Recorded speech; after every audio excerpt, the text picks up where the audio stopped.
Okay, it's 2 o'clock. We're going to get the study session started. For those of you that have not attended a study session, I'll give you a little outline of how this is going to go today. Police Chief Brad Nelson has a presentation he's going to make. At that time, following his presentation, the commission will have questions and maybe some comments for Chief Nelson at that time.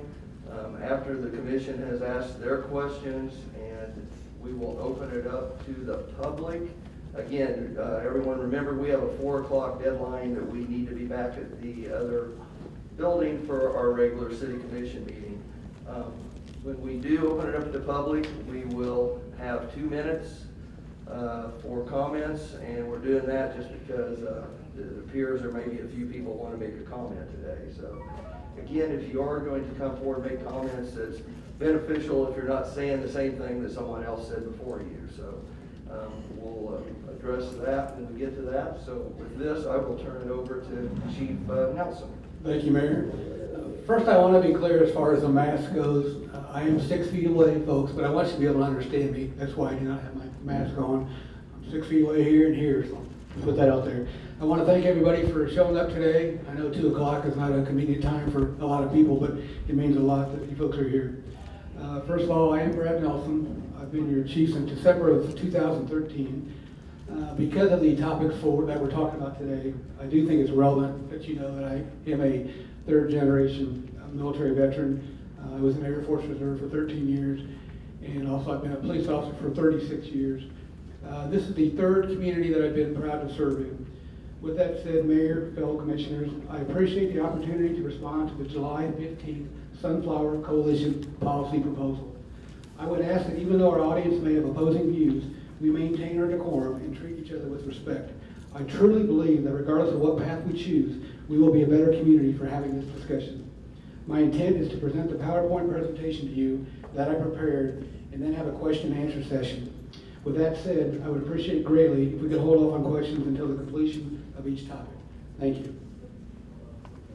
These are what we're talking about today. I'm going to try not to speak fast, but those are the topics. We'll talk about the federal 1033 surplus program first. Can the folks in the back hear me okay? Yeah. Okay, thank you. What exactly is the 1033 program? I'm not going to read every line on here, of course. I don't think I need to. Hopefully most of you read this. But this program has been around since 1991. It's a way basically for the military to provide equipment not only to law enforcement, but that's what we're talking about today, to law enforcement, but to provide surplus equipment to law enforcement. 2 things that aren't on the slide that maybe you may or may not know. There's 2 types of property that you can get. You can get controlled property, which is what we're here today for. It's things such as weapons, vehicles, and aircraft. This is called controlled property. It's basically property that is loaned to law enforcement agencies. When I say loan, it's not our property. They loan it to us. We have to account for it each year. So it's not like they just give us 17 rifles and 3 APC'S and say go forth. You have to account for it each year you have it. You also have to justify each item that you request from the 1033 program. You have to justify it, and you have to demonstrate what the purpose is as far as law enforcement purpose. There's 2 types. There's controlled property, like I said. There's also non-controlled property. Non-controlled is things that any of the public can get for free, well, except for transportation. That's things such as office supplies, desks. So when people think of the 1033 program, it is not just weapons, it is not just vehicles. In fact, 92% of what's acquired from the 1033 program is desks and such. Now, other equipment that's not weapons.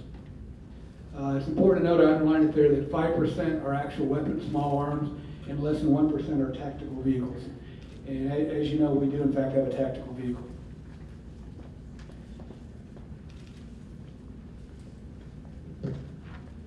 These are what our prohibited items are that the military states that what we can and can't have. It's important to note there as far as the caliber weapons, 50 cal or greater. Another way to put that is you can have 50 cal or under 50 cal as far as ammunition goes, not ammunition, weapons goes, I'm sorry. Also, part of the Sunflower Coalition policy proposal states or requests that we not have any weaponized drones or grenades. I would just like to say at no time in the 1033 program could you ever acquire a weaponized drone from the United States military. And as far as grenades go, grenade launchers, yes, there are many agencies in the nation that have received grenades, but you don't get grenade launchers, but you don't actually receive grenades with them. I mean, it's a pretty big separation. You get the launcher, and civilian law enforcement uses these 40mm launches. They use them for smoke and gas. Okay, they don't hand out grenades. It's kind of clear, but it sounds really terrible if you think the United States military has given us grenades and grenade launchers. They are not. I want to be clear on that. The sole intent for these grenade launchers is, again, is for gas or smoke. This is our involvement. At one point, I wasn't going to list everything we have, but this is an all-inclusive list of everything we've received over the years since 1991. Again, I've only been your chief since 2013, but we went back because we have to keep records of everything we've received. And that is everything. I can say since I've been here in 2013, we have not received anything. It's not because I don't believe in the program, it's just because nothing that we saw was anything we needed on that particular day. So no, we haven't been involved since 2012 with the actual program, but we're still enrolled in the program. It says clearly there, all this is returned. It's all been returned back or transferred. And when I say transferred, remember, if you have weapons or armored vehicles, those are on loan. You can't just throw them away. You have to give them back to the military if you wear them out. So if you have 4 rifles and you wear them out somehow, you don't just cut them up and throw them away. You have to return them to the government. That's the way they understand where all their weapons go to. The Humvee we had a Humvee. I think most of you know what a Humvee is, but we had that in 2014. I asked that that be returned because I truly did not see there was any practical need to have a Humvee. Plus, we were storing it, and it was just deteriorating basically in front of us. Everything else, like I said, has been returned except for the APC. The one M14 rifle, because it says the word rifle, I'll tell you what happened to that. The M14 rifle was transferred to the Salina County Sheriff's Department, so we do not have that in our arsenal right now. I think this is pretty clear what the purpose is. I mean, the purpose is, bottom line, is to protect anybody inside or anybody on the other side, right? And if somebody's shooting at you, and if you don't think it happens in Salina, Kansas, you haven't been reading the paper lately. It happens here, trust me. We've had 3 officer-involved shootings in the past 18 months. So I've heard people say we don't need this. I've heard people say we don't even need rifles. And that just simply amazes me. But this is the purpose of our APC. It's a 2006 model. We haven't had it for a while, but that's the primary purposes of this APC. This is pretty clear. We don't just bring it out because we're bored. We don't bring it out to parade around. We do display it in community events because we do want to be transparent. We do want to tell people we have this thing, but we rarely use it. But I can tell you folks, if you need it and you don't have it, that's not good. You're going to have to borrow it from somebody. So the fact that we have one is fantastic, like I said, but we don't use it when it's not needed. I can say I do approve each deployment of this APC, Armored Personnel Carrier. With that said, the community I came from in central Missouri, a little bit bigger than here, I was on their SWAT team for 10 years, and I can tell you I did about 400 some operations. Most of them were high-risk search warrants, and we had an APC. I can tell you, I don't know if that makes me a subject matter expert, but I think I do know about SWAT, and I do know about when we should deploy a SWAT vehicle. This is how we presently use these past 4 years. We definitely have to train on it because this is an 8-ton vehicle. I mean, we have to train in it, we have to train on it. That's how many times we've used it in the last 3.5, 4 years. Definitely the public relations event is a big part of it. Again, that's part of transparency. We don't want people all of a sudden seeing this and becoming alarmed by it. We have it, we've never hit it. In fact, if you can see in the bottom right picture there, that's our annual Cops in Costume event that we have at the Law Enforcement Center. And that is a line of people and children, predominantly children, waiting to have their picture taken on this APC. These are the concerns that I took out of the actual policy proposal. They're verbatim what they are. They specifically request, when I say they, the Sunflower Coalition, I apologize for that. Sunflower Coalition specifically requests that we remove ourselves from the 1033 program. I'm opposed to that, and I will tell you why. This is what I propose to the commissioners by resolution. Any future requests, regardless if you're asking for desks or if you're asking for weapons, from the 1033 program by the SPD will require commission approval in an open meeting. I definitely think this will result in better transparency, oversight, and accountability. And if you're wondering why I don't want to withdraw from completely when I haven't used it since I've been here, it's because you just never know what you're going to need. I can tell you again, our APC is a 2006 model, so it's 14 years old. It doesn't last forever. It just gets old. I mean, there's no mistaking that it gets old. So at some point, I don't know if it'll be during my tenure, but at some point, we're going to be asking for a new APC or a military surplus APC. If we remove ourselves from this program today, I can tell you that to purchase a new APC would be about roughly, at the beginning price, $275,000. So $275,000 is what we need, what I'd have to approach the commission for and ask if we want to replace our present APC, or we could acquire one through the military for a fraction of that price. That is the primary reason why I do not wish to remove ourselves from the 1033 program. And at this point, I will entertain questions from the commission. So, Chief Nelson, I'm sorry, I don't know if I'm bringing this over close enough. Apologies if you can't hear me. Am I to assume then the proposed resolution for the city commission would be both controlled and non-controlled items that we would be looking to acquire? You said all, and so that would mean any acquisitions would come for city commission review? That is correct. I was trying to divide it, but it gets a little bit confusing, but just make it all, I'm fine with that. Yes, anything that we get from the program. Thank you. One quick question on that, Chief Nelson. Because of the timing of, and I don't know how these go out for bid, going to the city commission for approval, would that be a hindrance? Would we need to approve it, or would just notification that it has been purchased would be? Well, I would like the path of least resistance, but I would hate to have it and then you tell me I can't have it. So I would ask you for, I would propose via a blue sheet agenda item that I acquire these items beforehand. Sorry, following up on Mayor Hoffick's observation and question, we deal with a lot of time-sensitive topics. Generally, it's from developers needing a certain approval by a certain date or whatever. But it's not uncommon for us to call a special meeting, and if that's something that we absolutely had to do to meet the deadline of an application, if you felt that something was absolutely imperative for us to have, I don't think any of us have ever declined to do a special meeting when the circumstances warranted it.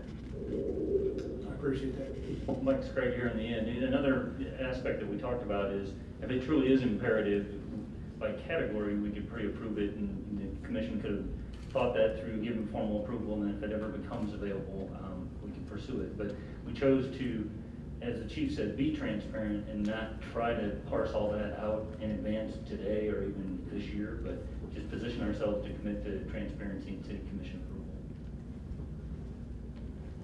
approval. Any other comments or questions?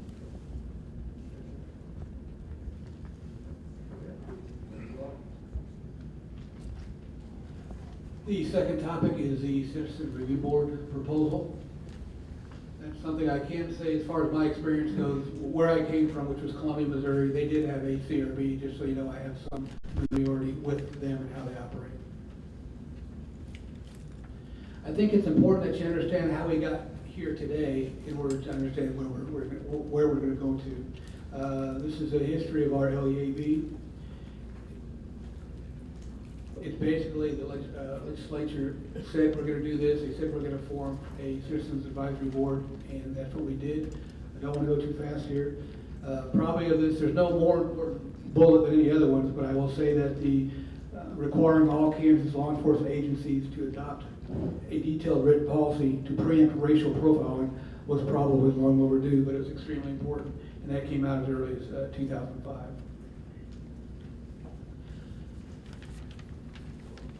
Chief James Hill is the one who established the L.E.A.B. Law Enforcement Advisory Board back in 2007. I've never met the man, so I don't want to speak for him. So with that said, I'm probably going to speculate a little bit, but it appears, based on what I read, he used the same verbiage in the legislation to form this LEAB. And I say that because some of the verbiage is exactly the same, so it's a pretty safe assumption that's what he did. That picture there is our present board members, Sands Bridgeweiser, who unfortunately wasn't there for the picture. We have 2 vacancies that once this started becoming an issue, we chose not to fill. We didn't know where this was going, so actually there's 7 on the board, but there's only 5 presently on the board, but there should be 7.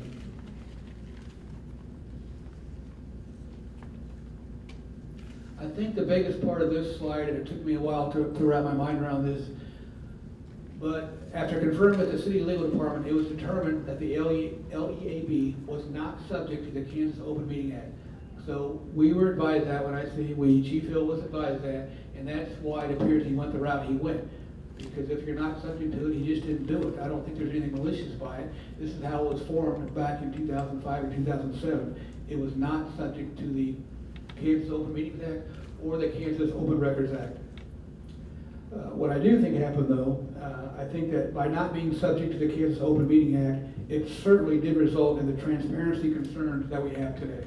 I don't think anybody can doubt that, but I also don't think he did it on purpose. It just is what it is. Back then, we didn't have to do it, so we didn't. Now, because of what's the world we live in, I certainly do think we should be subject to COMA and CORA, but as it's presently set up, we are not.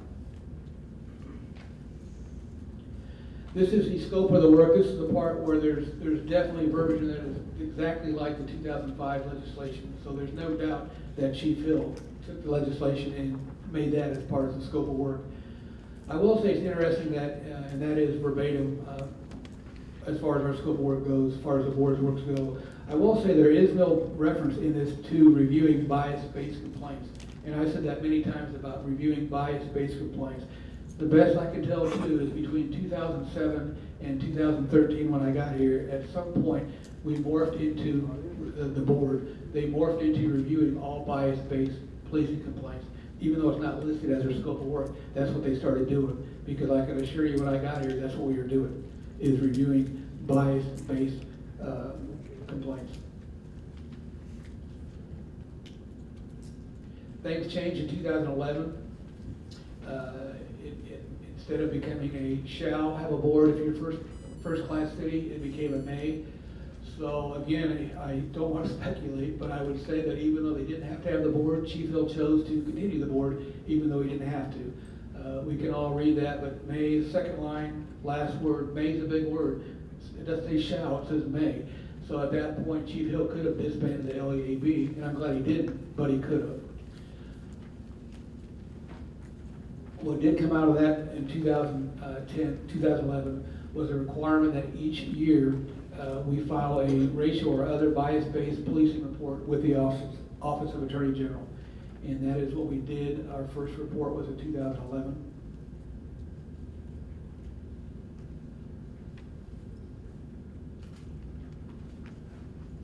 This here, hopefully you can all read that, but if you can't, maybe you can in the back, but I can tell you, we'll talk about question 5 in detail here. Can you read that in the back? Yes or no? No. Okay. Well, I can say, I'll just read these quickly. Number 1, have all of the law enforcement officers serving in the agency who are not exempted from annual training by the Kansas Commission of Police Officer Standards and Training completed training required in KSA 22-4610 subsection? And the answer is yes for us every year. Does the agency have a policy prohibiting racial or other bias-based policing? The answer is yes every year. The key word there is policy. Number 3, does the agency mandate specific discipline for sustained complaints of racial or other bias-based policing? The answer is yes. Number 4, does the agency have a racial or other bias-based community advisory board, policing community advisory board? The answer is yes. And number 5 is does the agency have a racial or other bias-based policing comprehensive plan? The answer to that is no.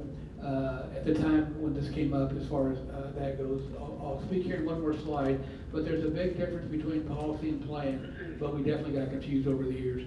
Number 6, does the agency collect extra pedestrian or traffic stop data? pursuant to the racial and other bias-based policing statute beyond standard citation data. This is optional, but the answer is no to that. So this is question 5 again. I want to give Commissioner Hodges full credit. She's the one who discovered we were answering this question differently over the ensuing years. Question 5 again is, does the agency have a racial or other bias-based policing comprehensive plan? Again, plan versus policy. And since 2011, unfortunately, we have had 4 different staff members complete this report, resulting, unfortunately, in different interpretations of policy versus plan. Now, I will say, as you can see at the bottom there, the actual plan is optional. The Attorney General's office does not confirm, validate, or collect individual agency plans.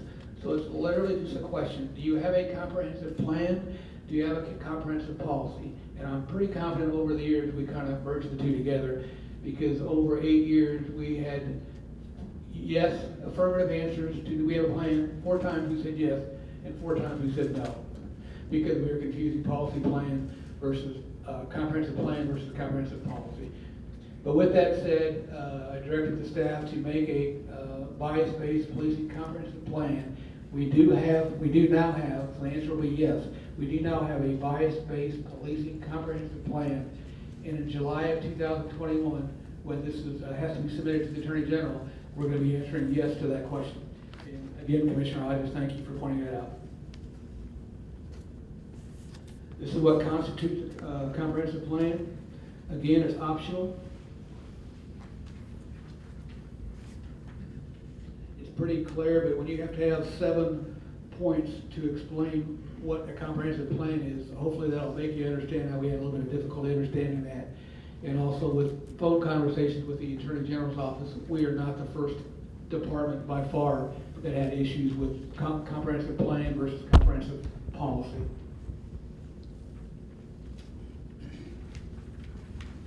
We had our listening session on June 29th. At that point, I was asked to submit a CRB policy in a study session, and that's what brought us here today, is that meeting we had back on June 29th at KWU. I looked at a whole bunch of things trying to come up with what I thought would be the best CRB for our community. They were all very helpful. I can say the National Association for Civilian Oversight for Law Enforcement was phenomenal, probably the best out there. That had a lot of information.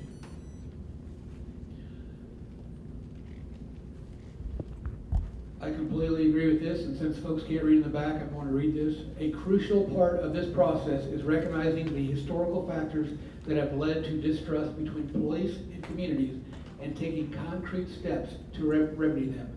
An independent civilian complaints review board is necessary to ensure that the community is engaged in addressing police misconduct. That came from the NAACP, and I completely agree.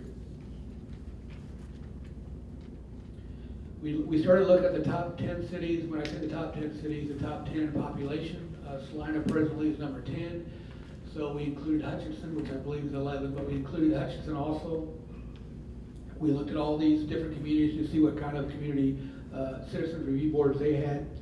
I can say that Kansas City, Kansas did not respond. Hutchinson did not have one, and Shawnee did not have one. So that's why there's 7 there instead of the 9 you were asking for. I was asking for. This is what the Sunflower Coalition was, specifically their concerns, the scope of the present L.E.A.B, the review authority, their transparency, and the selection process. So certainly those were things that I took under consideration when I wrote a proposal for our own Citizens Review Board. This is straight from the National Association for Civilian Oversight for Law Enforcement.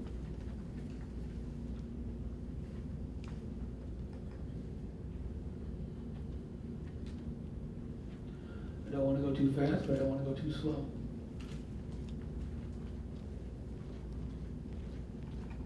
I think the ongoing is pretty important. Ongoing monitoring of law enforcement agencies' policies, procedures, training, management, and supervision practices is very important.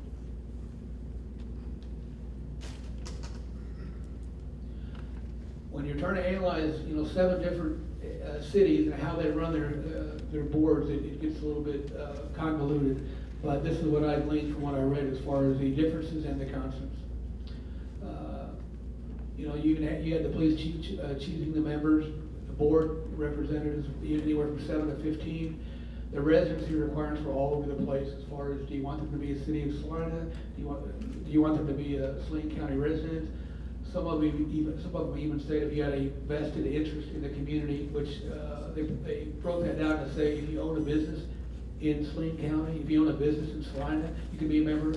That part's not for me to decide, but I'm just saying there were many, many differences as far as who could even apply to be on the board. The constants there, everything was post-review, so after the investigation is already done by the Internal Affairs Division. None of them had any subpoena powers or independent investigations. Certainly all reviews are confidential.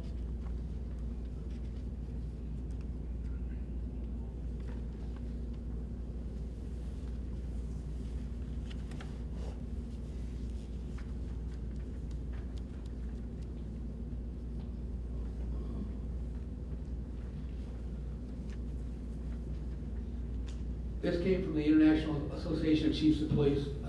This really resonated with me as far as best fit versus best practice. Certainly best practice, you hear that a lot. I hadn't heard best fit that much. But basically the analogy is you can't, every community is different. Every community has different issues. Some have really big time issues over a period of time. Some don't have any demonstrated issues, but we want to prepare for what could come in the future. So that's why this really resonated with me as far as the best fit versus best practice.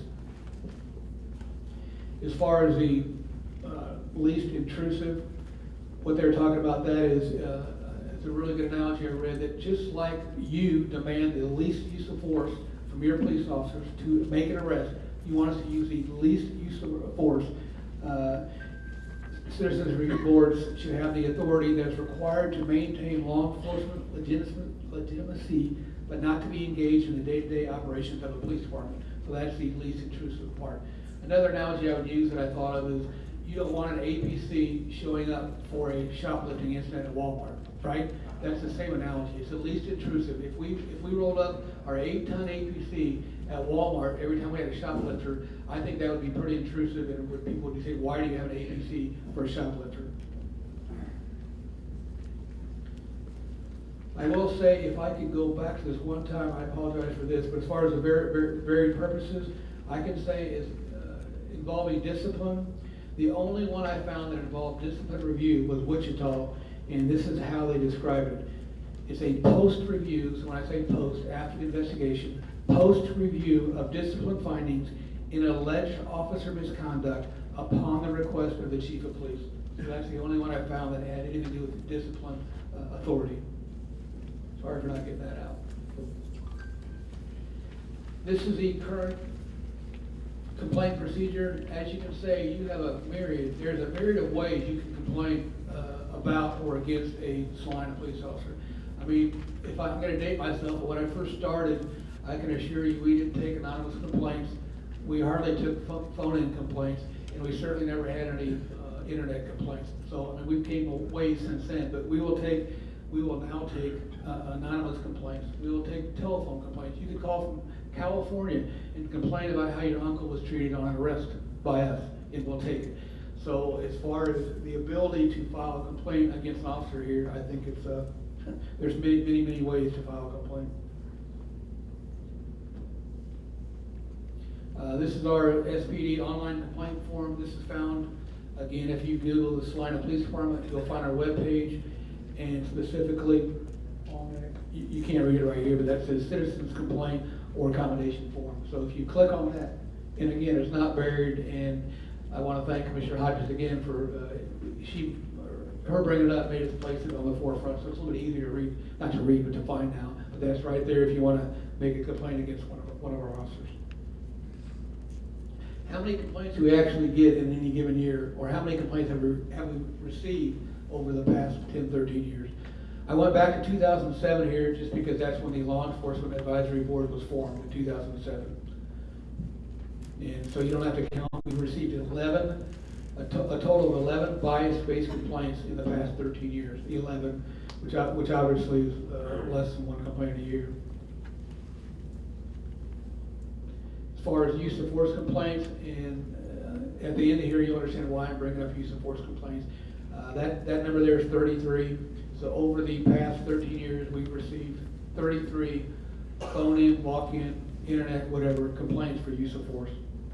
If people wonder what a use of force is as far as what we report, it can literally be anything from a leg sweep to get you on the ground, the use of OC, any strikes with a baton, a taser if deployed, a canine bite, a handgun if pointed, a handgun if we discharge it, obviously. I mean, we take use of force reports for every force you can imagine. I mean, it's there, we have the data, so it's not like we don't have it. As far as the transparency part, I hear a lot.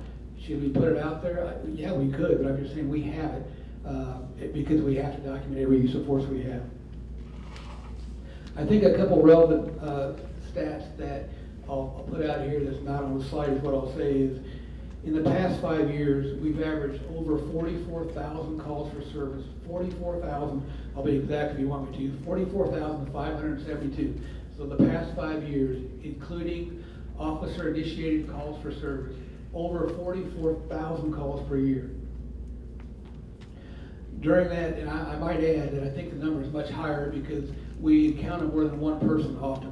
It's not just one person we encounter, but we only get one check, if that makes sense. So if we go to one call at Walmart and we handle 7 people and arrest 6 of them, that's only one check as far as contacts go or calls for service. So I think the number is much higher than 44,000, but I will stick with 44,572.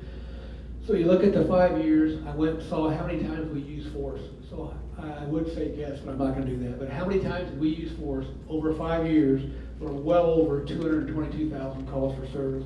I can tell you that we used force 872 times. So 872 times out of 44,000 and change, we use force.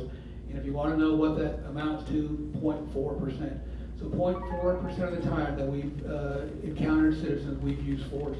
Another way to look at that is 99.6% of the time, we don't use force on those we police. 99.6% of the time.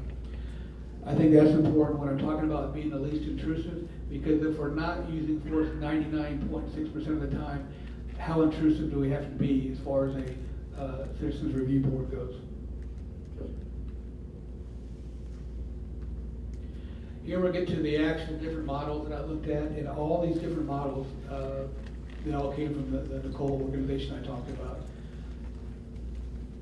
I think it is important to know that of these 4 models, reviewing completed internal affairs investigations is the most common oversight functions across all model types.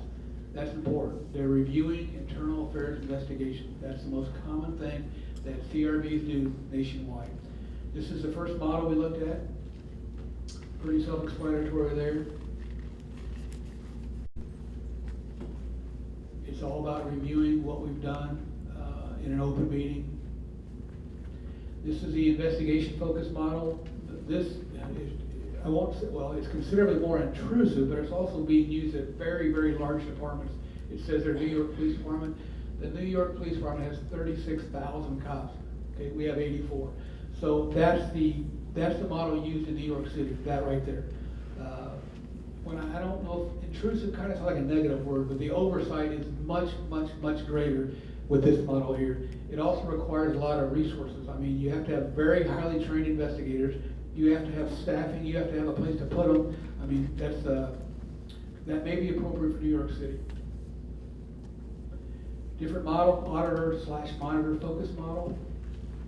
It also requires a significant resources. I mean, you have to have auditors for one thing, but I mean, you have to have the staffing, you have to have the office space and such. I will leave that for a minute because there's quite a few bullets.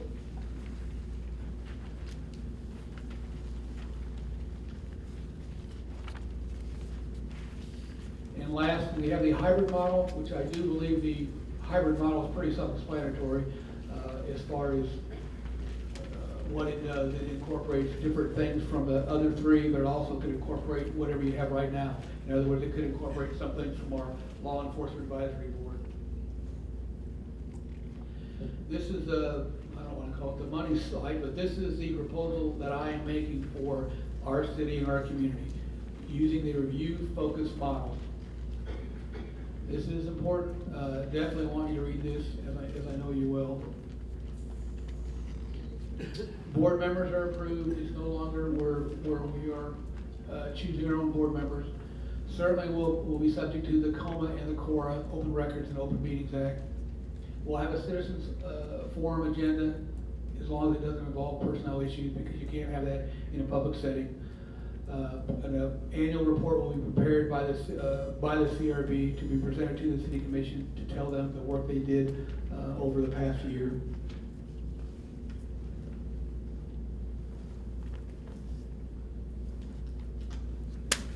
This came straight from the L.E.A.B. I thought it's still relevant today, but that came from 2007. That exact verbiage came from 2007.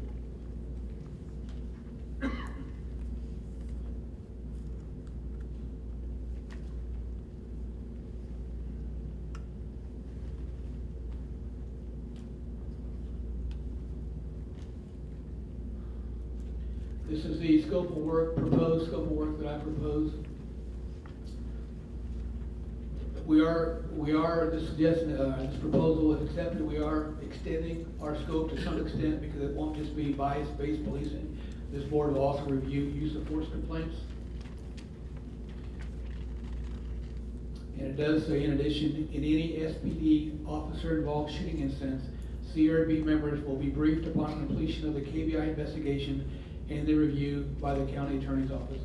I can say that we don't even talk about it once we turn it over to the KBI. So they have it for 30 to 45 days, and then it goes to the county attorney's office to review for potential charges or not charges against our officers.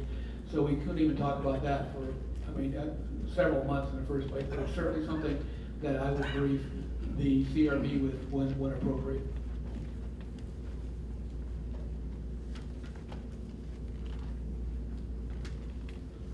This is additional responsibilities I propose for the CRB. That City of Lawrence, Kansas quote, I'll read that. It is not the board's duty to reinvestigate the alleged misconduct or any portion of the police department's investigation. It is to determine whether the PD's findings are supported by the evidence it had before it. That came straight from Lawrence, Kansas, Community Police Review Board bylaws. I do feel that this proposal, the review focus model, I think it addresses a majority of the identified shortcomings as described in the Sunflower Coalition policy proposal. And I'll list each one of them. The scope, it broadens the range of review from just a bias-based policing complaints to include use of force complaints. It also authorizes the review and recommends changes to all public disseminated policy. They are concerned with authority. It does provide additional authority in the form of an annual report regarding reviews by the board. By that I mean, if the board was to review 10 decisions that occurred, and if they disagreed with 10 of them, that would definitely come out in the annual report, and it would indicate, I don't know if it would indicate there's an issue with me or there's an issue, but we're not seeing things the same way. So it would definitely give them a little more authority. Transparency, just by abiding by CORA, Kansas Open Records Act, and COMA, Kansas Open Meetings Act, that increases tenfold the transparency. And I don't think we can argue about that. Maybe 20-fold, I don't know. But every open meetings opens everything, so that increases our transparency greatly. As far as membership goes, this will be decided by the commission, but members self-perpetuating themselves will cease. In other words, you'll put in, just like any other board, there'll be a vetting process by the mayor, I believe that's correct, and then the mayor will present his selection to the commissioners, and they will approve or deny said applicants for the board. With that said, I will say the Sheriff's Department has been part of our Citizens Law Enforcement Advisory Board since its inception in 2007. So of course, they have stake in this too. I reached out to Sheriff Sultan and said, hey, wherever this goes, are you going to continue to be part of our Civilian Review Board? And I will read you his verbatim response. It has been my experience that a majority of the complaints that have been received involving unresolved criminal investigations. As such, I will not participate in a public discussion of the details of any such investigation. Personnel matters involving sheriff's office employees will not be held in a public setting.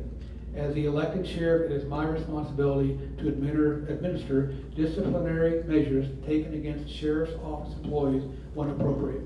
I do not take this responsibility lightly and will not turn it over to a group of appointed citizens. That was just, I figured that question would come up, so I reached out to the sheriff for that very reason. And last slide here, I promise, there's always been other avenues that you can make a complaint against one of my officers if you're not happy with our investigation. And that's not since yesterday, you can always make a complaint to the Kansas Attorney General's office. That link there goes straight to a complaint form where you fill out online and you can complain against one of my officers, or you can go to the KBI. So it's not just our way or the highway. There's always been other avenues to file a complaint against a Kansas peace officer. And those are the two primarily ones besides having them internal.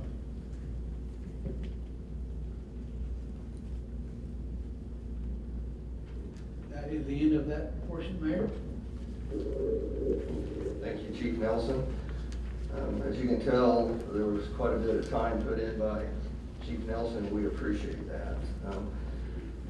Guess I'm going to look to City Manager Scragg, and usually at this point we try to give some direction to staff as to how we want to move forward.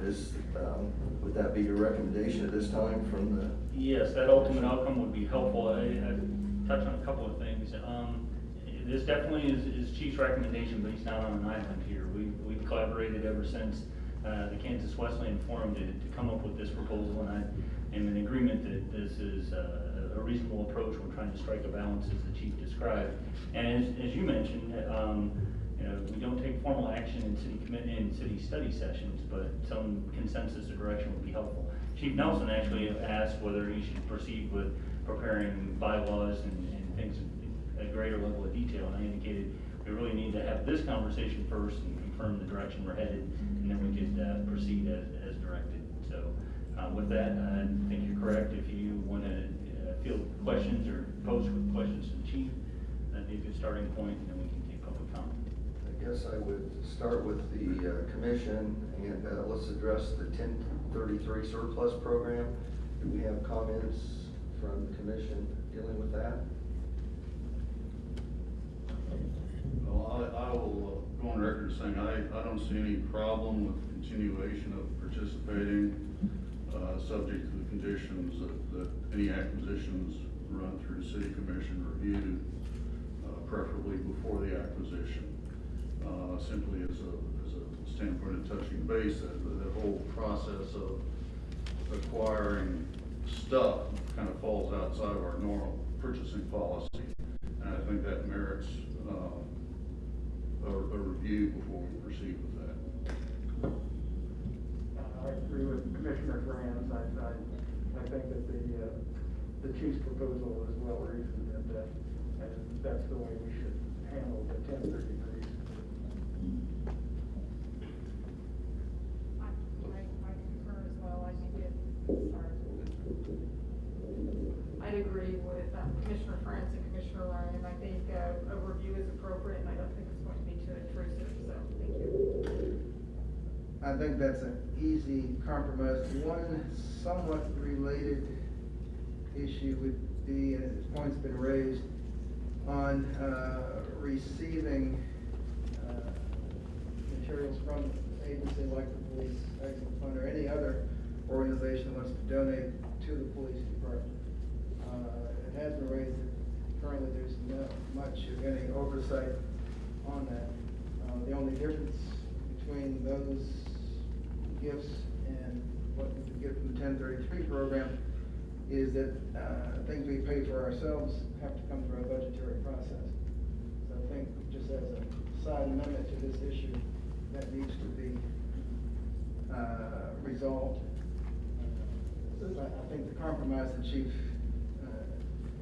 presented for how to handle future acquisitions is easy. It allows for transparency and oversight. And if we haven't, this is obviously not some place we go shopping every year. But it's usually easier to be in a program and not use it than to try to join it at the last minute.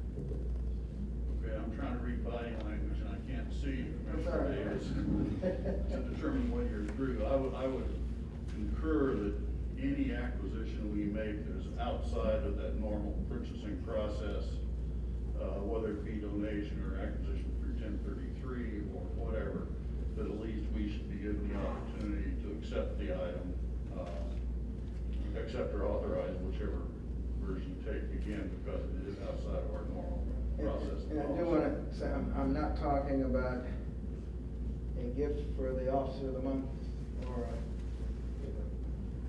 things I think we would all consider reasonable donation. We have many city agencies that have private boards that assist them.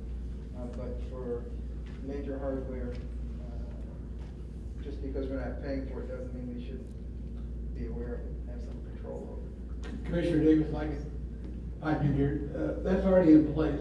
As far as when we formed the SPD Excellence Fund, we had already agreed, and told, we will make what we've obtained so far had went before you, and not you personally, but the board, and I'm talking about the mobile shooting platform, that was $13,000. That actually fell below the $20,000, but we still went before you because that's an item that's gonna be owned by the city from here on out. So it becomes city property. Same thing with the Virtual 300 Judgment Simulator. That went before you too, because again, it's property that's gonna be owned by the city, and you're gonna have to maintain it. So we were already doing that, but like you said, the other things, the $100, no, we didn't do that. But any type of equipment that's gonna be owned on day two after being purchased by the Excellence Fund, that still has to be approved by you. And I might add, it's approved before we purchase it. Thank you for clearing that up, appreciate it. Okay, I believe we have consensus, Mr. Scragg, to move forward with verbiage for. I think that's helpful, we can bring you back a resolution that tries to formalize that. There was the easy part. Okay, comments, questions for either any of the city staff dealing with the CRB proposal? I'll just start down this end. My concern, when I listen to complaints from citizens about this board, a lot of this does involve personnel issues and has to be handled in the equivalent of executive sessions or closed meeting. But very often people have concerns about the process. Our board reviews complaints, and if something has happened, not all events result in complaints. People have to have a certain time, energy, and money to get a complaint started. And they have to not be afraid to file a complaint. But I would like to see this board looking at more than just things that have happened. If we carefully select certain data points, certain measures of behavior that we want to keep track of, we may see that we have a problem that we didn't know we had. We have an opportunity to prevent something from happening. Just because it hasn't happened in Salina yet doesn't mean that the conditions aren't right for something bad to happen here. On the other hand, we also have the opportunity to pat ourselves on the back and say, okay, the rest of Kansas, this is what you ought to be doing. Our data backs it up. So I'd like to see this board, pick pick maybe 4 or 5 things that we're going to measure as our measure of how we do it. Hospitals, we have to report complications for each major type of operation. This is information you can go look up. So if you want to decide where to have your carotid artery opened up, look for the hospital with the least complication rate. Parks, cities tell you how many parks they have. If you're looking for a retirement place, you may want to look for a place that has a lot of parks. I don't think this is any other city department is necessarily immune from that, and we ought, anybody, no matter how good you're doing, you ought to always want to get better. And sometimes we just don't know what we need to do to get better. It doesn't mean you're doing a bad job, it just means you want to do a better job. Commissioner Davis, do you have any examples of what those measurements you were thinking about are, just for the other commissioners and the audience? Preface that answer by saying you probably need a statistician to wash your selection points out ahead of time so it will be statistically valid. and one on the back end to wash the data so that you don't have unforeseen skewing or biases in the data. But as an example, you could look at males of any ethnic origin pulled over for traffic violations. Again, you have to take into account time of day, neighborhood, et cetera. You can do it department, you can do it by officer. You can look at, I'm just making stuff up, well, this may not be made up, unholstering of a firearm. There is technology which will let you know when a firearm is unholstered. Do you have one person who's always pulling his or her firearm out? And again, I'm making these examples up on the fly, but and a statistician could let us know, and social scientists, which measurements of behavior are directly associated with those events that people perceive as biased policing. If they're experts in that matter, we can get that information. I'm not going to sit here claim to know everything. But most of the data is probably already being collected when police make a stop. It's just a matter of asking the large computer in the sky to organize the data in a way that's meaningful to us to make decisions about our behavior. Now, Medicare doesn't ask the doctor, well, did you have a complication? They figure that out for us. So we get our data. Blue Cross sends us our data. So the information is there, you just have to organize it, have it properly scrubbed. Gotta look at Police Chief Nelson. I'm guessing on that holstering, we already have that data because that's considered a use of force. Would that be correct? It's just pointing. So if you withdraw your weapon and you're not pointing at anybody, it's not collected. But if it is collected, if we point it at somebody.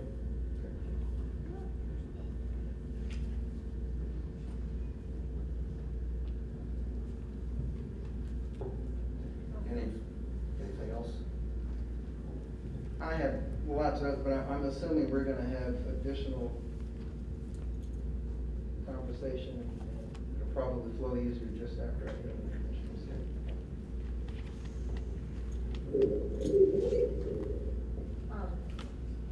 First of all, about that, additional conversations that I think that, we'll need to have with all of you and amongst ourselves. We had, because time was so short at the Kansas Wesleyan Forum, we had made the promise to people that we would return, because there were a lot of people that didn't get to speak that night.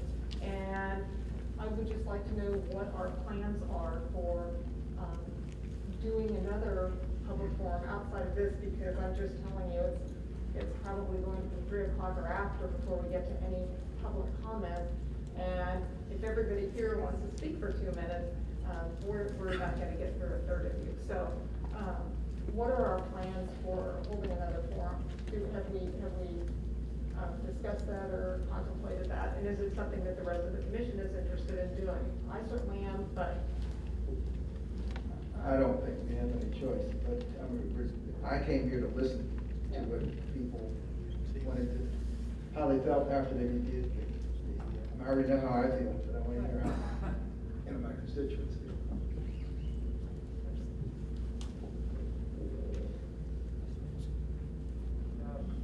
Personally, I'm not interested in the city commission hosting any more public forums of this type. I think we've taken plenty of input, in my opinion, that might be handled by another entity of the city, the community relations or housing.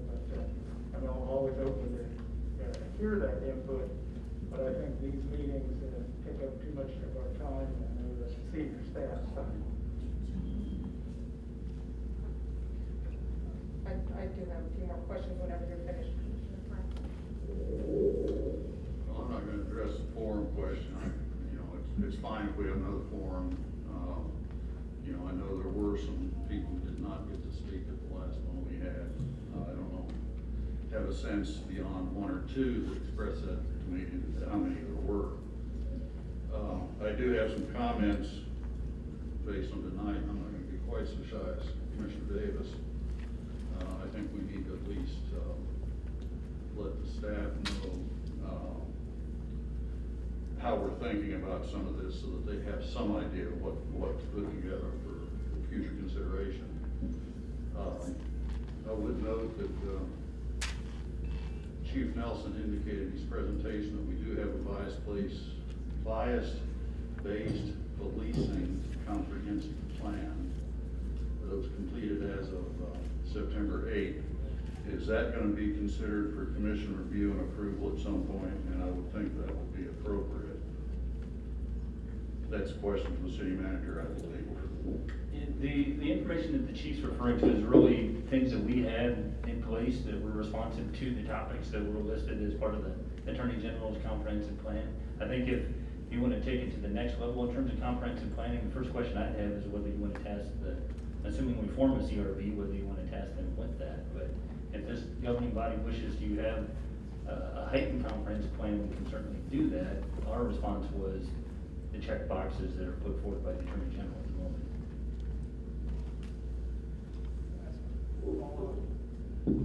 Follow-up question. Chief Nelson, if you could go back to the slide that says what constitutes a comprehensive plan, it's probably about halfway through. It's the first one with that title. On number 6, are we, what type of data collection are we currently providing? Is it part of the plan that Commissioner Friends was just referencing? That's speaking about in addition to traffic tickets. So if you write a traffic ticket to somebody, it has a lot of information on it already. Name, date of birth, race, weight, height, etc. Where you live. I'm not sure about where you work, but anyway, it's all on there. If there's something in addition to that, that's the optional part. So right now, we take obviously all the information on the traffic citation ticket, but we don't have yet another form that might ask more questions. We do not have that form now, which by the way is optional. Thank you. Would it be possible to follow up on that question just really quickly, because it was one of mine. We do consistently answer that question as no, and I apologize for referring to my cell phone during the meeting that I printed this out, forgot to bring it with. The email that I think we got today confirmed that SPD collects racial data on all encounters. Do I understand that correctly? Chief, you might be able to speak to that, but it's a function of what's on the ticket or information that we gather. Correct. And if we run into somebody at Walmart, we're not going to have that data. But I mean, if we're taking some type of law enforcement action and we have an opportunity to run them name and date of birth to see if they have a valid driver's license, to see if they have any warrants, then yes, all that information will be captured. But certainly not everybody we encounter. Okay. Okay, so only if action then results from the encounter is the, okay, I guess I'm just having, I'm trying to reconcile the question from the Attorney General's annual report request versus the information that we got this morning. And I'm sorry to interrupt Commissioner Friends, but I wanted to get that. Well, I just want to say I'm not satisfied with the answer. We say we've got a comprehensive plan. Almost everybody I know is going to expect to see a document of some sort that has these things laid out in some sort of organized format, and it doesn't sound like that is the case. Well, To be clear, we have a comprehensive plan that satisfies the Attorney General's standard, nothing more. And so if we want to develop a comprehensive plan beyond this standard, we could do that. But the question that brought all this to a head initially was the response on the prior slide of whether we have a comprehensive plan. That question, we tracked down what is the correct answer to that according to the Attorney General. So essentially, according to the Attorney General, if we have all of the policies in place, address those 5 or 6 items they've listed, then we have a comprehensive plan. Yeah, in fact, we asked the Attorney General's office for examples, and I'll let the Chief tell you what we were told. That is true. They don't review them, they don't collect them. And to answer the previous statement, we do have the documents you're talking about, which was just made September 9th. But it's a collection, which is what you just said. It's a collection of our response to the question on do you have a comprehensive plan? And yes, we have that. The Attorney General's office, we submit it, but they don't collect them. They just, we put yes, they don't review it. That's just how they handle it.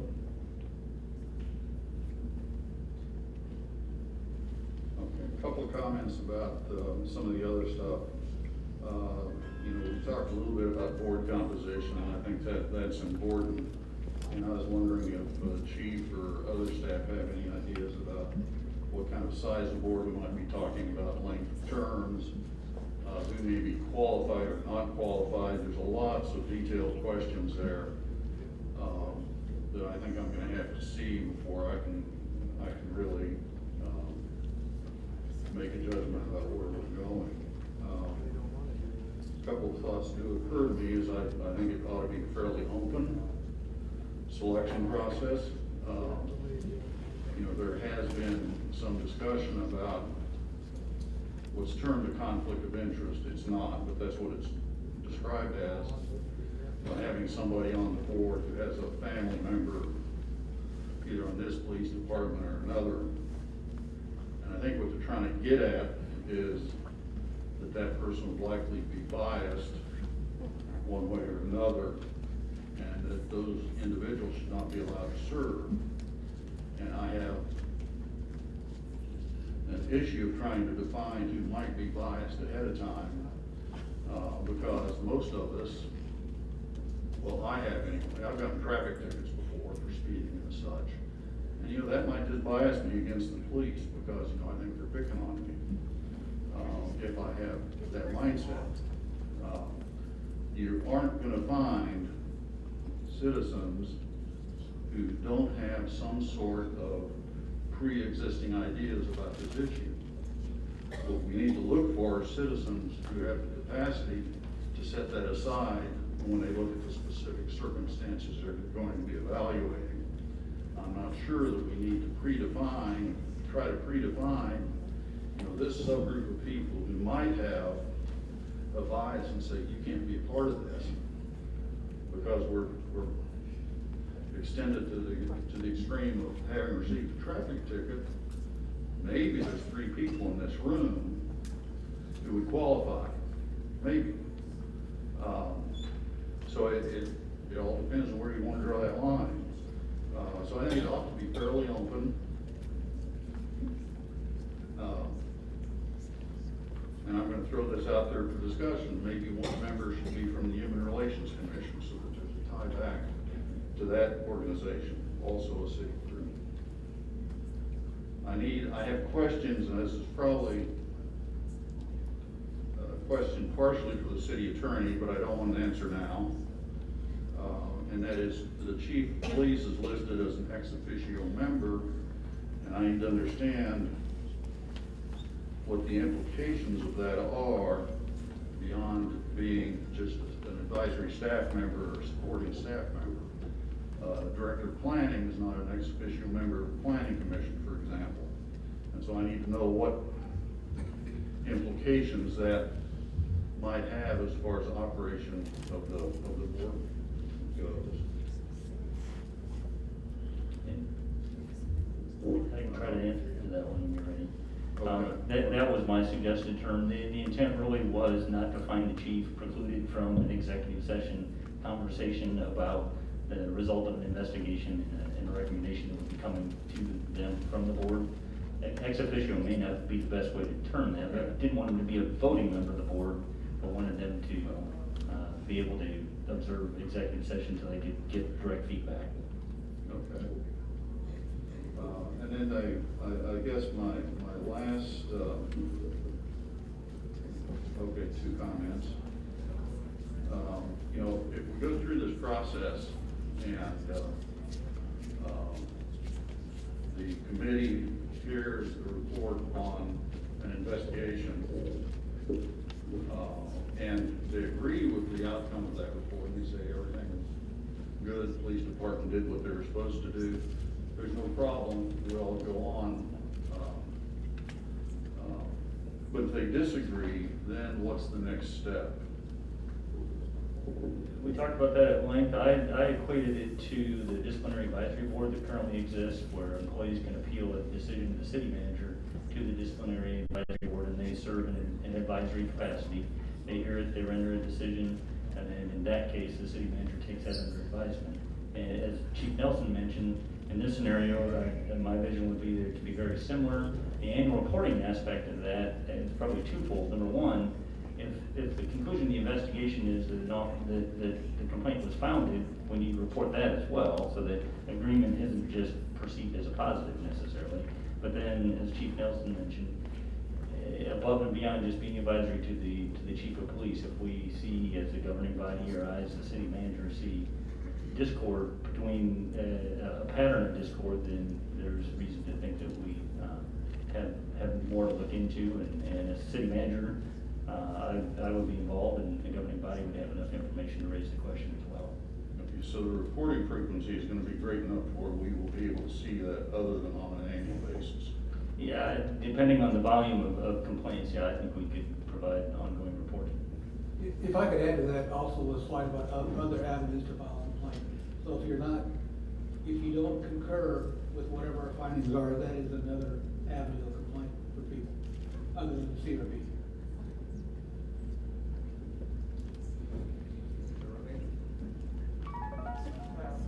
Well, I guess my thoughts are that the Chief Nelson's proposal is very reasonable, well thought out. I'd like to see if the staff can get it in front of us so that we can read what we're approaching here.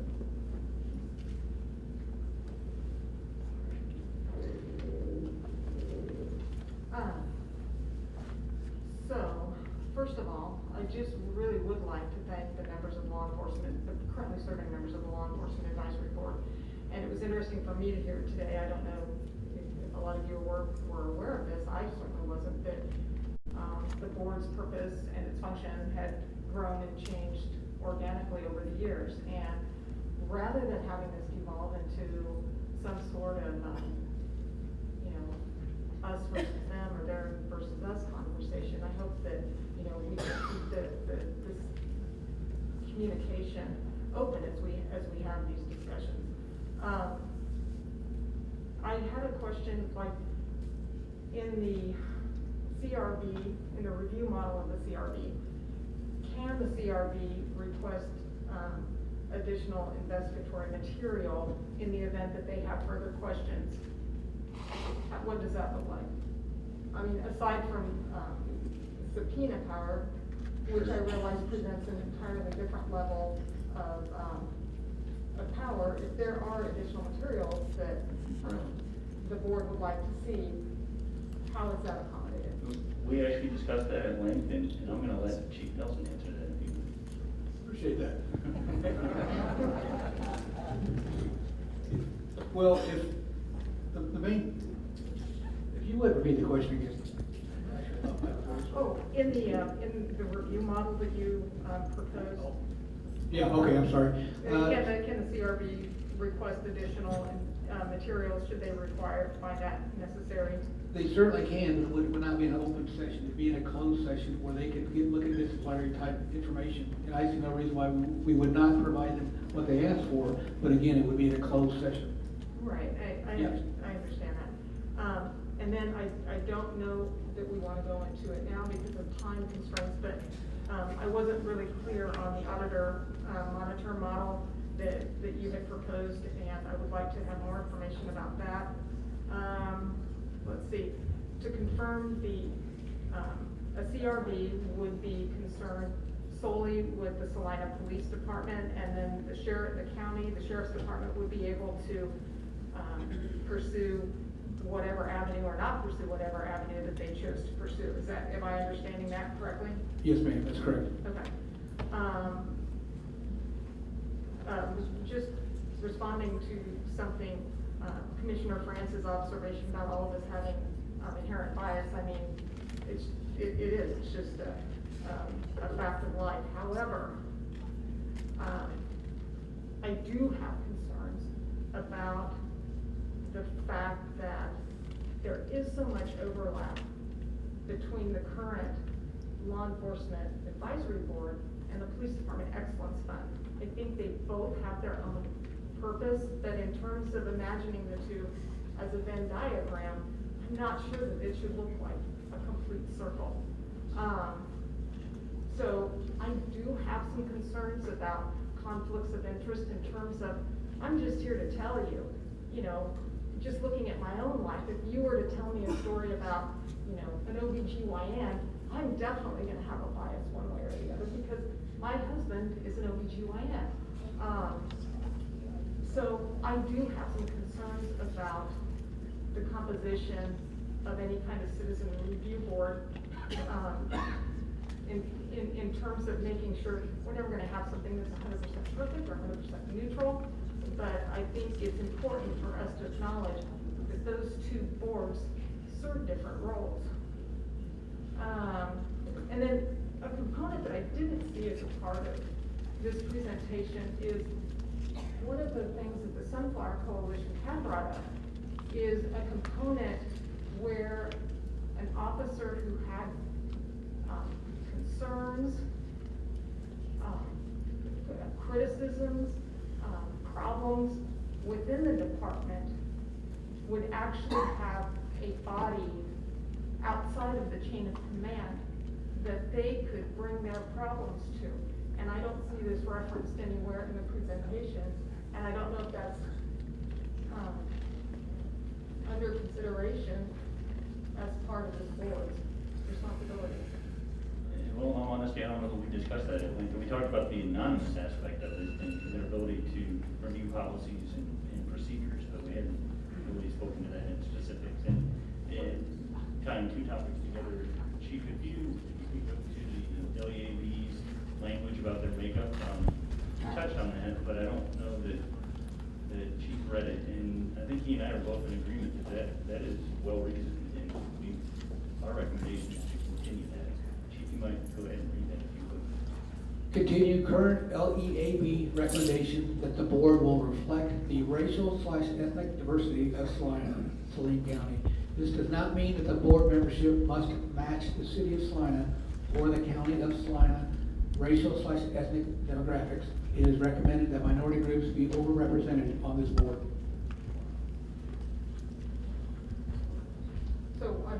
So I'm just going back to the internal concerns aspect at this point, and I want to get into the whole police retention study that we have done, and some of the concerns reflected in that, but it's that a significant number of our current and former employees have concerns about reporting their problems and their concerns to superior officers, and that there may be a mechanism needed outside of how we currently handle that. And we can talk that through. This may be that body, but we didn't talk about the mechanics of that. Yeah, the only reason I asked is when I was reviewing the coalition's proposal in preparation. Fundamental to those groups addressing some of those items. Again, I think there's 5 different individuals up here. I'm thinking we probably have 5 different ways to go about this. So I think what we'll do is we'll take some comments from the public. Again, I look at the numbers, and it appears that our police force has done an excellent job, and our numbers of complaints are minimal compared to I think what we forget, and I'm glad that Police Chief Nelson mentioned this, is the number of calls that we have per year. You know, we hear about the 1 or 2 bad ones, but we don't hear about the numbers that go as should be every year. So getting back on the Excellence Fund, I do believe, and maybe somebody can help me out here, currently we only have 1 member of the Excellence Fund that is a member of the L.E.A.B. Is that correct? That is correct. So, okay. So it's not like it's a majority of the L.E.A.B. is made up by Excellence Fund members. So I think that's something to keep in mind. So If I could address that. Having one person, and it doesn't matter how personally responsible the gentleman is, because I would vouch for his personal integrity. It's the perception of transparency, fairness. And that, a lot of this is about perception. That's what transparency is. Do we think that you're doing a good job? Some of these issues, okay, is transparency. Some of the facts you can't bring up, but the process can be transparent. And I think the purpose of those two organizations is so different that the leadership of one should not be the leadership of the other. Now, on the other hand, I think, the current members of the L.E.A.B. Should certainly be offered the opportunity to transition to the new board. You got people with experience. There are lots of things you look at in the board composition, but whatever we request, nothing will make up the experience they already have.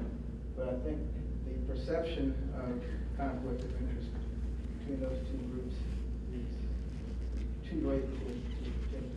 Commissioner Davis, if I could, just to be clear, the leadership of both is not the same person.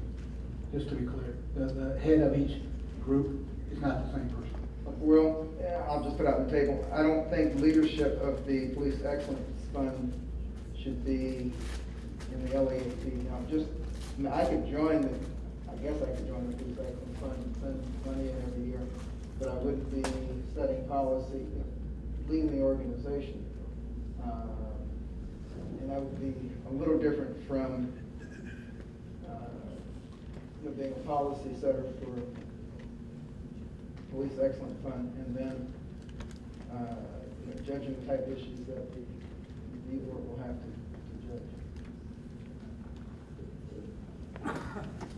judge. Just to that comment, I agree that it does cause, it is different when you look at it from the outside, and when it's brought to my attention, not that I didn't know before, but I can see why there's a cause of concern with that.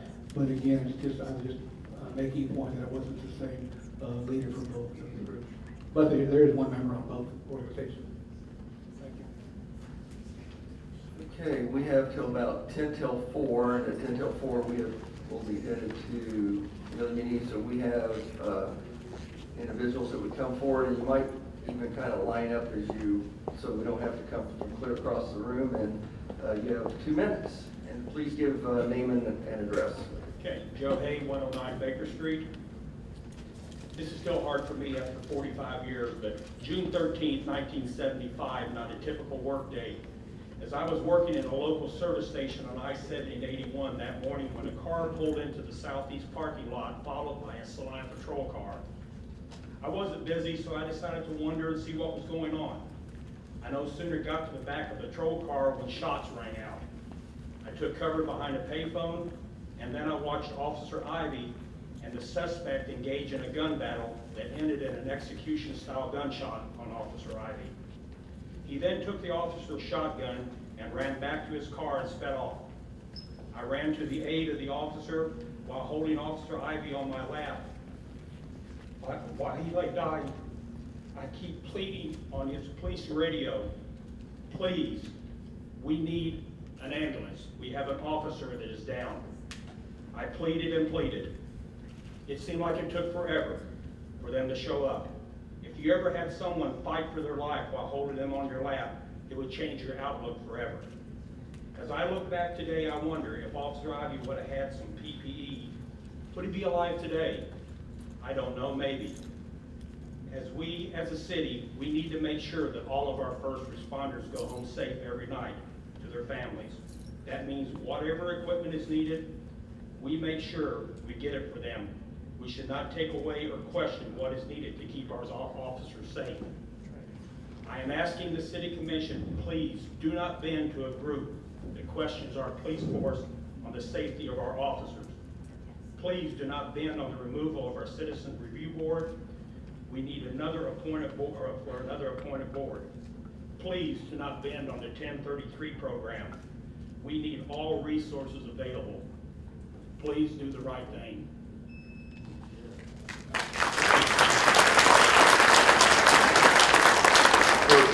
For the sake of time and decorum, I'm going to please ask that we not clap or boo, or if we could. We have a lot to get through, so thank you. Mary Marshall, Salina. I'm reading this. Mary, could you pull the microphone in? I'm sorry, so we hear. Thank you. I'm reading this on behalf of Randy Rep, and he is a retired officer. The Sunflower Coalition has disclosed neither their entire membership nor any relationship with parent or ancillary organizations. Any alliance can recruit a handful of local representatives and present themselves as a homegrown organization when they are actually external agitators. No information has been presented about the sources of funding of TSC. Again, without complete and transparent disclosure, it is entirely possible that an outside entity could enter Salina for any number of motives and petition the Salina City Council to adopt policies which favor their own interests above the interests of the citizens of Salina.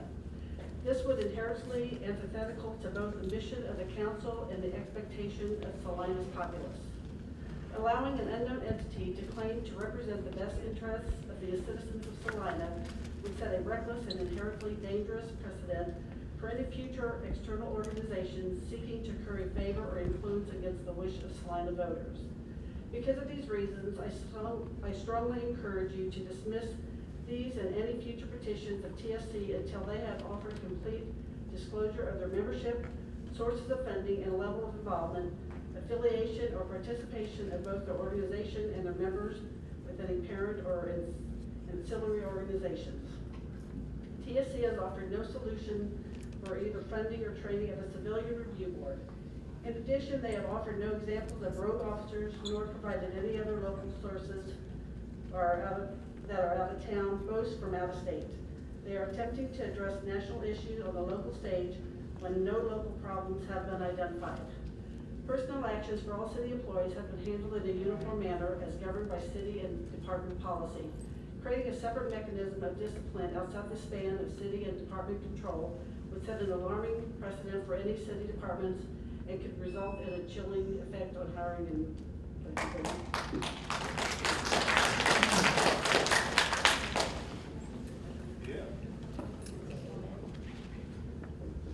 Dalton McDowell, Salina.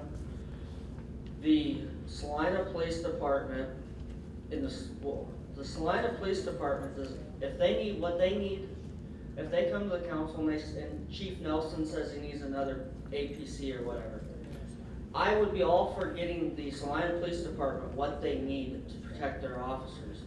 I don't know, everybody should know this, but 3 weeks ago, one of the Salina police officers was shot.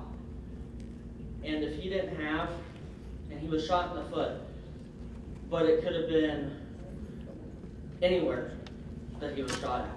And if they didn't have the bulletproof vest that is required by state and all the equipment that they have, who knows how that could have ended. And if you take away all their automatic stuff, SWAT stuff, that leaves the Kansas Highway Patrol SWAT team to cover Salina and all the way to the Nebraska-Colorado state line. There's not one SWAT team between here and those state lines. I am not for defunding anything with the police department, and the Sunflower Coalition is a joke. If you look at what happened in Minneapolis, Minneapolis is having police officers retire or resign all the time due to their council defunding their police department. And if the council defunds the Salina Police Department, I almost can guarantee you will not be on the council next election cycle. Again, I ask that you hold your applause, and again, if you could keep your comments. Today we're talking about the 1033 and the review board. We're not talking, there's no defunding that's been discussed up here, or has it been discussed at any other meetings by this commission, so. Yes. Carolyn Peterson, 2052 Leland Way in Salina. The last time I spoke regarding the Sunflower Coalition's presentation, I shared that all boards and committee process should always be reviewed occasionally. That review may result in changes, and it also may mean that things that are being reviewed are fine. A review has been completed as evidenced by Chief Nelson's proposal. The policy presented by the coalition was used as a reference, but some of their suggestions did not have sound reason. Facts based on hands-on experience and training in the field of work far outweigh internet research and picking and choosing facts. Those that live and breathe law enforcement every day. My words to the city commission previously were, committees recommend and management makes decisions. Now is the time for management to make a decision and support the Citizens Review Board proposal as presented by Chief Nelson.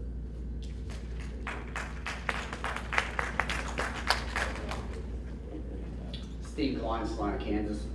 Chief Nelson, thank you for your time and your patience and giving us a very transparent, detailed operation how your department works. So what's the problem? The problem is we don't know nothing about the coalition that's coming in here. So what do? I go look on the internet last night, clicked on the link, Facebook page came up. What's the first thing I see? A clenched fist. Where else have we seen clenched fist? That would be with Black Lives Matter. So why don't they have a United States flag on there, a Kansas flag, or a Blue Lives Matter flag for that reason? That's very, very, very a cautionary tale for us all to think about. So I go down and I look on their site. I see a posting on there, just a posting. It says Prison Policy Institutes. The data is clear. Police overwhelmingly arrest people with social, economic, and health problems that cannot and should not be addressed through incarceration. I have health problems. I've never been arrested for that. Have any of you? I haven't seen that yet. That's a post on their page. You go further on, hashtag defund the police. I know you're not talking about that. That may not be what their direct motive is, but if I was a professional and looking to police, the police departments is very important, I would not have hashtag defund the police. We just revitalized our downtown. Infrastructure, facades, buildings. Black Lives Matter said they're going to move to suburban area. So we neuter our police, hashtag defund the police. We have nothing left. Do you really want to destroy those millions of dollars that may or may not be destroyed down there? I don't think that's a wise decision. We don't need a Trojan horse called the Sunflower Coalition in Salina, Kansas.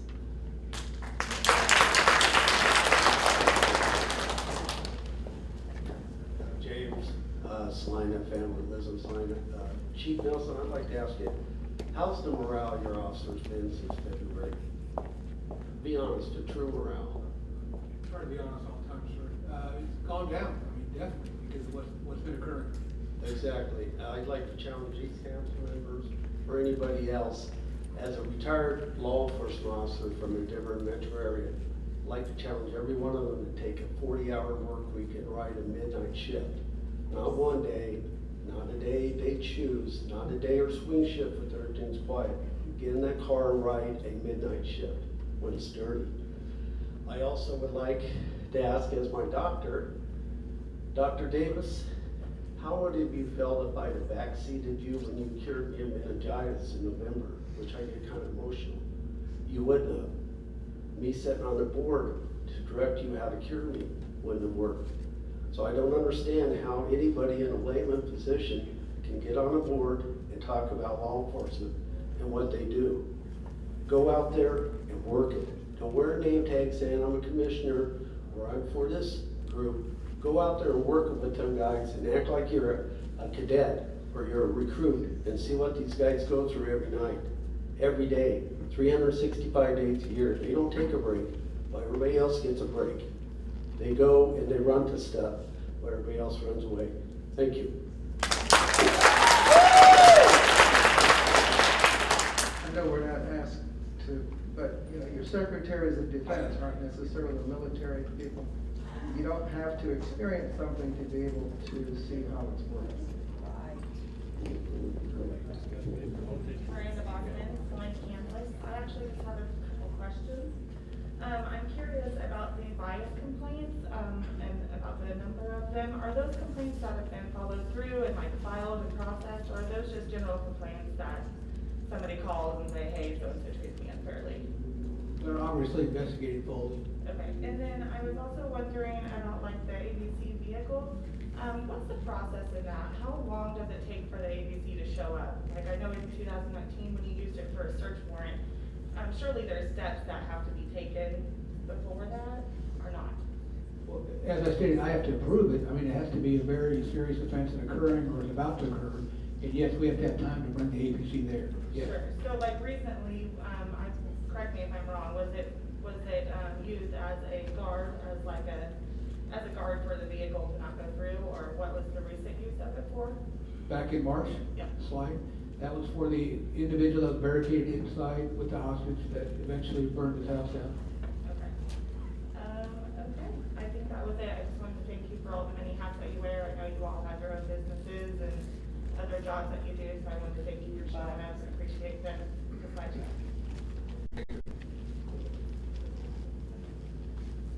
My name's Ron Stiles. I'm a retired Salina police officer.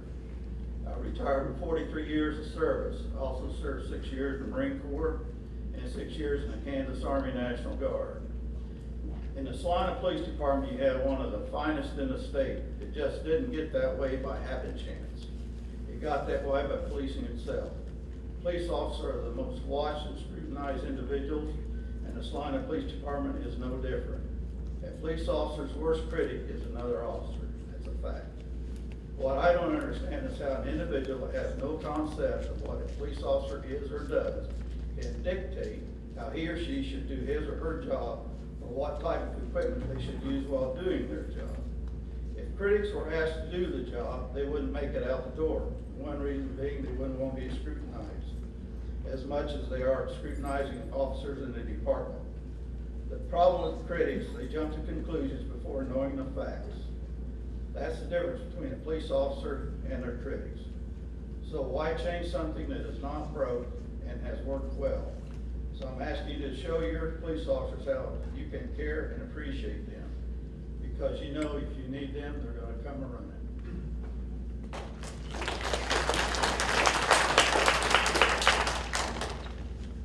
Hi again. San Diego Vasquez, Salina, Kansas. Yeah, I came back for today to see how this would go through. I just wanted to make a couple points. I know we've already presented to you all of our information. You know, at this point, restating all of it would be redundant. So one thing I did want to point out is through hearing all of the things that people have said here, it's important to remember that one very hyper-specific demographic is overrepresented in this room, and that is the continuing trend in every single one of these sort of public forums that we have with the city commission. So obviously the kinds of narratives of people who would be affected by the police department's misconduct are not here. And those people obviously aren't going to be out here because they're working at 2 p.m. on a Monday.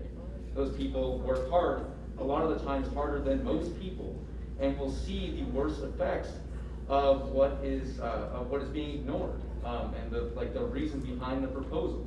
Just yesterday on a church outing, out to the lake, I had 3 other individuals come up to me and talk to me about how they felt personally persecuted by the police department and felt wrong and felt they had no recourse in order to correct that, either because of their legal status, their financial status, because they worked too much, things that they simply could not take into account.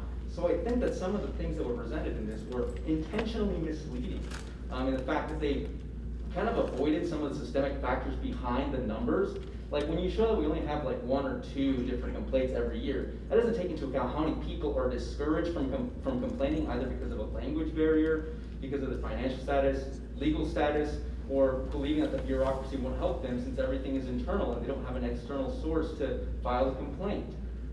Even in some time inside the police department, listening to the police officers talk about some of these things, I still haven't gotten a clear answer on how we measure the ways that internal investigations work. So, yeah.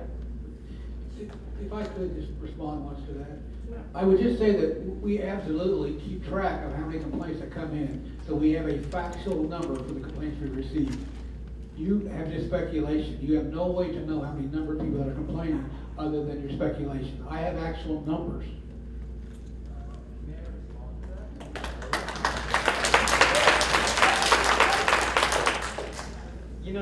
I am quite confused on how you completely missed the point of what I just said. You have the numbers, and that's obviously true, and I agree that those numbers are real. What those numbers don't tell you is how many people did not feel encouraged to actually file a complaint because of many different systemic factors, one of which is language. And as I see it here, it seems that the forums that we go to are not designed for those people. I see no translation here. I see no... Stop. Yeah. Whoa, we can clear the room. We don't have to agree with each other. You got 10 more seconds, but let's be respectful, please. But yeah, like I said, there are factors that are not measured in those numbers that will not be shown in the statistics that you have provided. I'm also confused why you have so many different files on a comprehensive plan and you didn't feel encouraged to bring them here or to show them to the city commission beforehand if you already have them. It just seems just a lot of... We have a lot of other people. Thank you. Liz Johnson, Salina, Kansas. Just wanted to continue what Santiago was saying about how, like, part of my work is working with statistics and numbers, and we learned that the statistics that you use are always based on what questions you're asking, who you're getting, how you're getting them, how the systems affect that.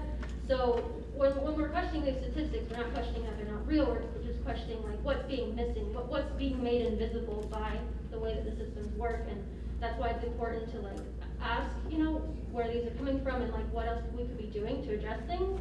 I wanted to address a few things about the Citizens Review Board, and that I feel like a lot of this presentation was saying, you know, other people, no one else is doing these things, no one else is doing this, and we should always be striving to like question, are we doing the best that we can, not are we doing the same as other people. And also Lawrence's Citizen Review Board is like asking for more power. They are saying there are things that we want to address that we're not addressing.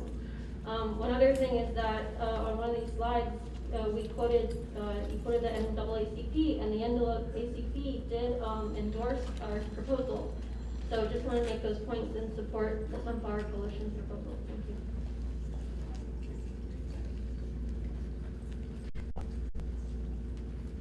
Hi, I'm Irina Scolano, and I live here in Salina, Kansas. One of the things that quite frankly confuses me here during this discussion is how, like, I'm not saying it's not great, but like, I don't see why there's so much opposition to a CRD. Like, if our officers are doing such a great job going through with like bylaws and the restrictions that are like currently going on, then like, I don't see how having a CRB would affect any of the work that any of our officers do here in Salina. And you know, if like Brad Nelson is doing his job as a police chief, well, having a CRB will just make sure that he's doing his job correctly, as all of these people are claiming here. And it's just good, just to go off of what Dr. Davis was saying, is that these measures are being put into place to ensure that if something bad does happen, we have those measures and like those precautions to find a way to like deal with those issues. And this is more of like a proactive way to like view these issues. And quite frankly, I'm also confused on why people are pressuring so much to see the membership of the TSC. To be quite honest, we're just a bunch of Salina County members and citizens here that are just wanting to make sure that we are having the best city that we can. To quote, quite frankly, all of you, we try to have the best city that we can, and just stopping here because we think it's good enough doesn't mean that we have to stop here. We should be constantly striving. We are actually quite fortunate to have quite a small town, so we can make those substantial changes that actually do help these individuals. And to go off of what Santiago was saying, the majority of these people in this room do not experience the issues that we are highlighting here. In fact, the study session is held at 2 o'clock. What working person do you know can come out here at 2 o'clock? When we look at the statistics, we can see that BIPOC are the ones that experience these myriad of negative effects when interacting with officers, yet they are not here. And when we start having these discussions, it's quite intimidating when you actually look at these Facebook groups, because we see that threats of violence have been made against the TSC itself. So I ask you, how do you expect us to voice our concerns when we have citizens threatening us? Thank you.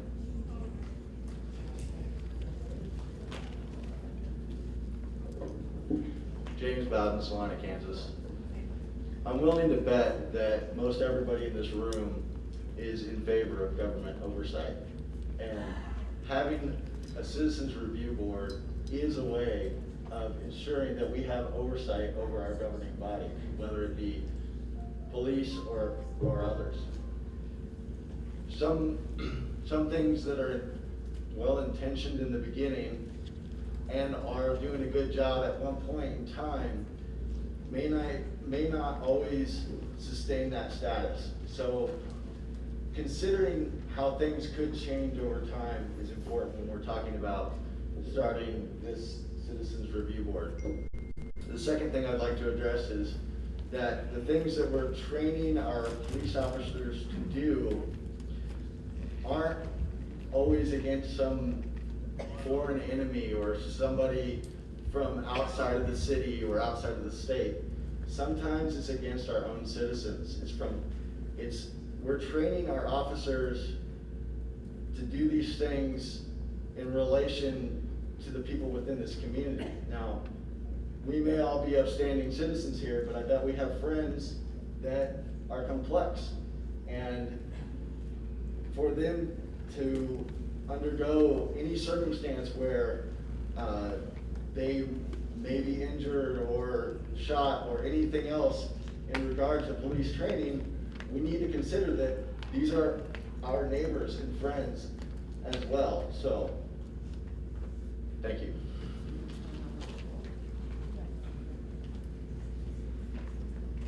I'm Mike Sweeney, I'm a retired Salina police officer, and I just wanted to make sure we remind everybody that police officers, the most scrutinized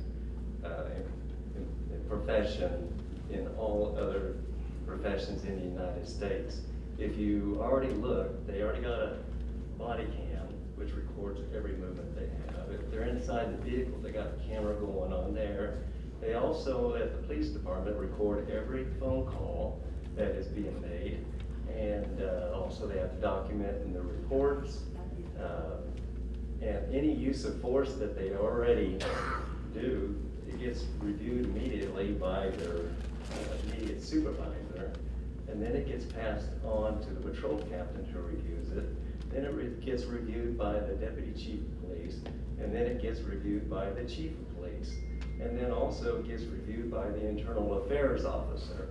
And then it doesn't stop there. If the person's arrested, then that person's attorney reviews all the documents that they have and the videos. It gets reviewed by the city attorney, it gets reviewed by the county attorney, and also gets reviewed by judges and juries. And the only concern I have is that every time there's an incident that happens within the United States, we always have to feel that we have to add something else to watch the police department. And we already record a number of statistics to show that we, or the police department, is doing a good job. But it seems like it's never good enough, that we always have to keep adding things to to prove that they are not being bias-based policing. I got 9 seconds, but everything takes time. So every time you add something, it takes time away from the officer from doing their job. And then also, it makes the officer in fear that they are being overly watched, and it could affect their safety because they're going to be doing things that they should be doing, but afraid the perception is going to put them in harm's way.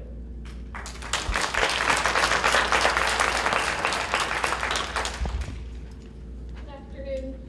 I'll just start again by noting that folks who work a 9-to-5 job can't be here today, and folks that are concerned about getting the coronavirus can't be here today. Judging by the number of people in this room who are not wearing a mask suggests to me that a lot of people here don't take the pandemic seriously, and so I want to encourage people who are listening to the Salina Media Connections live stream of this, reminding them that they can submit their comments via email to the City Commission. Thank you for providing multiple ways of input into this process. Second of all, I just want to say that I have read the Sunflower Coalition's proposal and the study notes for this session and just lend a voice of support to that.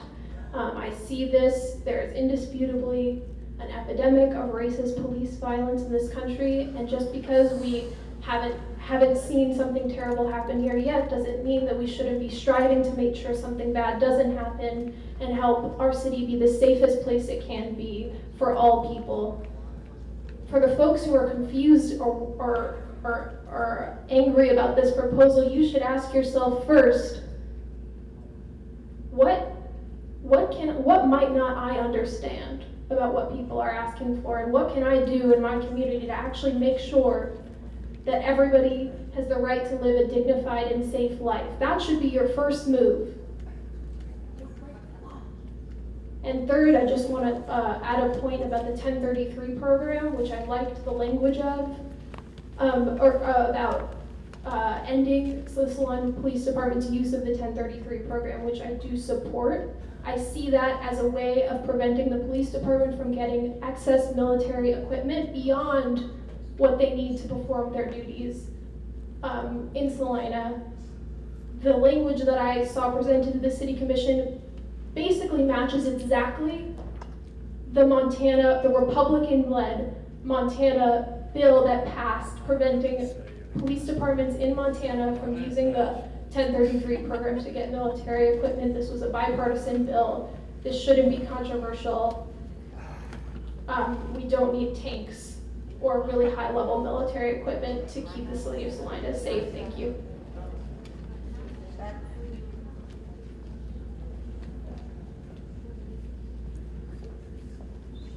Hello, my name is Brian Frazier. I'm president of the Salina NAACP. We do support the proposal that the Sunflower Coalition has put up. And I want all you folks to see my face, because I'm not gonna hide behind a mask or anything. I want you to see me. I'm a person of color. There are people out there all the time getting shot just because they're persons of color and they might have committed a crime. Commissioner Ryan, you said you don't have time to listen to the citizens anymore about this. You were put in your position to listen to these citizens. Take the time. What's it gonna hurt? We need oversight. We need accountability. No one wants to defund the police department, so all you folks out there saying you want to defund the police department and you think that's what they want to do, really, they don't. We just want a better police department. We want the one that protects all of us. You know, you might think that we've got the best police department in the world. I don't know if there is a best police department in the world. I don't think we have a whole police department full of bad cops. I don't know if we have any bad cops on our police department. But transparency makes sure that they don't show up. And so what are you afraid of by having someone really look at the police department? What is your fear? Loss of power? What? So, you know, let's look at this seriously. Let's take it into consideration. Let's not say, well, we don't have time to listen. Because if you don't have time to listen to us, what did we put you on the board for?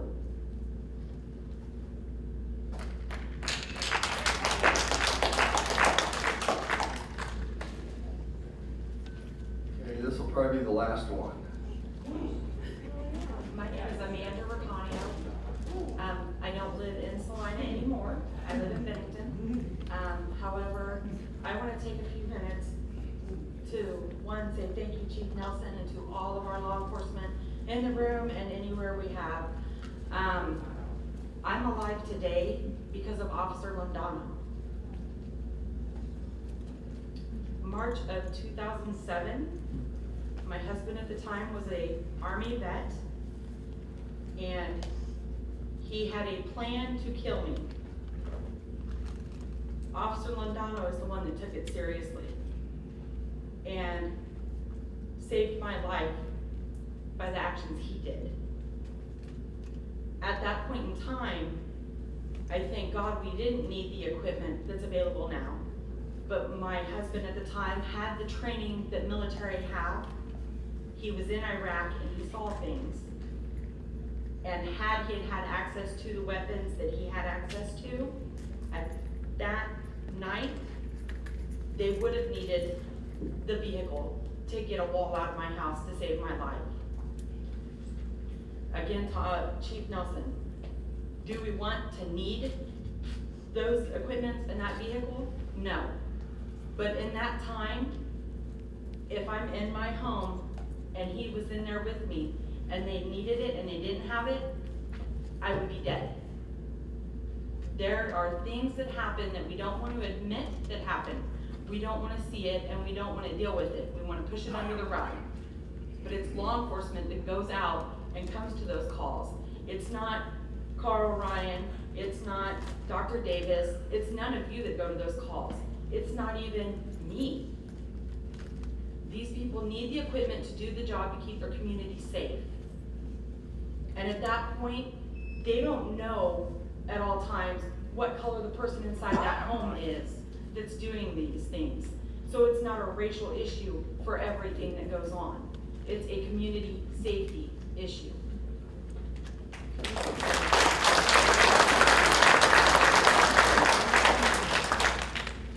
Okay, I would like to thank everyone for attending today. Obviously, we're not completed with this, and we'll be hearing further. Thank you.